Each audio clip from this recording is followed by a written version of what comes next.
ધંધુકામાં ગઈકાલે બે રમીથી એક ભરવાડ સમાજના યુવાનનું મર્ડર થયું.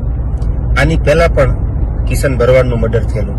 એ ડાયરા ખૂબ ભેગા કર્યા છે, તો તમારા દુઃખમાં પણ ભેગા છે. તો નમસ્કાર દર્શક મિત્રો, વિડીયોમાં તમારું સ્વાગત છે.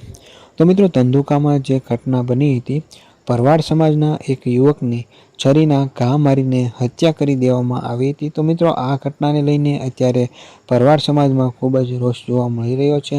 ભરવાડ સમાજ નહીં, પરંતુ આખા હિન્દુ ધર્મના લોકોને આ જે ઘટના બની છે એને લઈને ખૂબ જ વિરોધ જોવા મળી રહ્યો છે.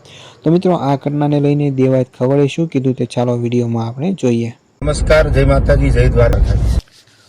તો મિત્રો, આ દેવાયત ખબરનો વિડીયો તમે જોયો ને, એમાં જે અત્યારે જે ભરવાડ સમાજના યુવકની જે હત્યા કરી દેવામાં આવી છે, તો મિત્રો એને લઈને દેવાયત ખબરે શું કીધું તે તમે આગળ વિડીયોમાં જોયું.